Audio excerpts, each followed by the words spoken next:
Pria ini mencari keuntungan menyamar sebagai petugas kasino, dan ketika semua orang tidak melihat, dia menyembunyikan dadu di bawah mesin judi, dan ketika kamera keamanan berbelok ke sisi lain, dia pun dengan cepat memasukkan chip yang pecah ke dalam mesin, lalu dia berlari ke kamar mandi melepaskan penyamarannya, dan mendandani dirinya sebagai orang kaya.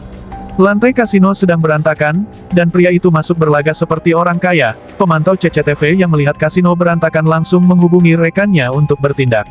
Pria itu pun menuju meja judi, dia pun langsung mengeluarkan seluruh uang 10.000 euro, dan meletakkannya di nomor 8.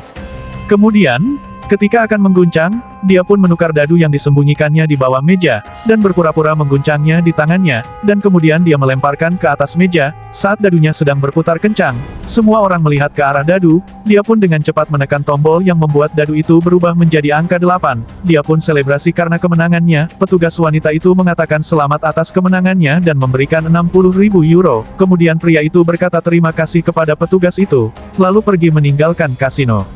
Selanjutnya pria itu sedang menyamar sebagai pelayan di hotel, kemudian dia menuangkan alkohol yang telah dicampuri obat tidur. Saat efeknya mulai bereaksi, pria itu pun masuk dan mencuri kartu keanggotaan pria kaya tersebut, lalu dia menggesek kartu itu untuk membuka lift ke lantai atas, kemudian dia menggunakan arlojinya untuk menghitung waktu ketika pelayan mengantarkan kartu. Dia dengan cepat meretas sistemnya menggunakan chip, namun liftnya dengan cepat membuka. Pelayan pun ingin masuk tetapi pria itu bertanya di mana ruangan kelas atas berjudi, jadi pelayan itu membawanya naik ke lantai atas. Saat itu, pria ini mengaktifkan chipnya dengan menggunakan ponsel tersebut.